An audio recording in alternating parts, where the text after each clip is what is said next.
How's it going, everyone? I'm Paper, cut to you with PlanetDestiny, and today I'm going to be breaking down some of the best places to snipe on Blind Watch.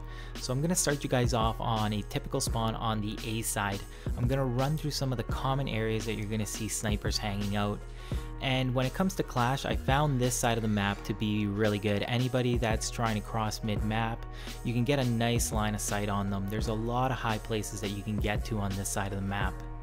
But the main strategy that I want to focus on is going to be on the C flag, which is the coveted flag on this map. It offers you a quick respawn to get to B.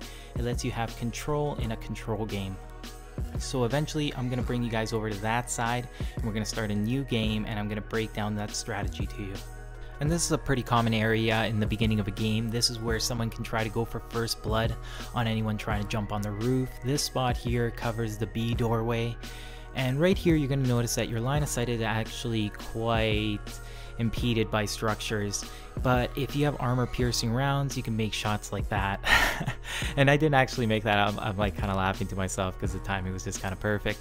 But if you have your LDR from the Vanguard, it has armor piercing rounds, and then you can make shots like that.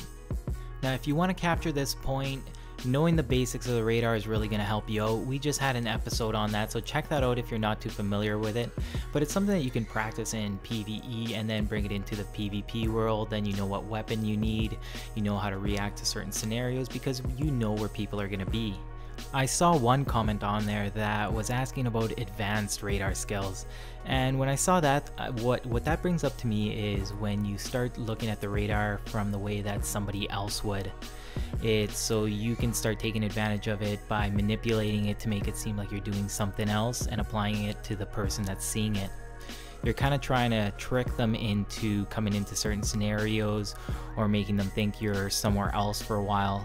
When you're like really at the edges, that's when you can take advantage of it, and that's what I'm going to be showing you guys here. There's a few ways to play this. The corridor is always going to be mid-distance, so you kind of have to be careful. Going for headshots is going to help, but you can land 2 quick body shots. If you stay back, you're going to be able to give yourself some good cover. And I have my super right now, so I'm not going to need to do that, but in the next engagement, you're going to see what I can do to get off the radar to make it a little bit harder for them to know where I am. And 4 shots are always better than 3. Even if I'm rocking some sort of other armor, if I'm going to be a gunslinger, I'll typically put on my helmet just to get those 4 shots and then go back to another build. Now let me show you an easier way to cover C. If you run all the way to this back wall, you're going to be off of the radar, making it a lot easier to take people out before they even see you coming. However, once they jump up here, everybody's on the radar, everybody knows where everybody else is going to be, so you have to be ready to take on people in close to the medium range with your sniper.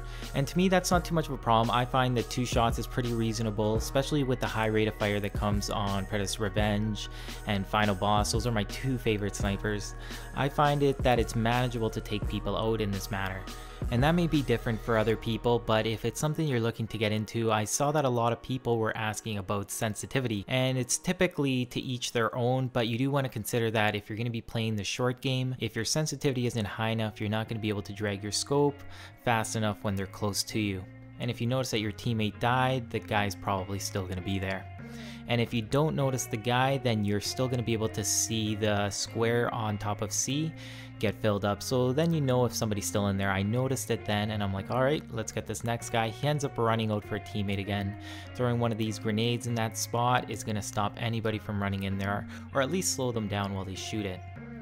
So it's the 9-minute mark.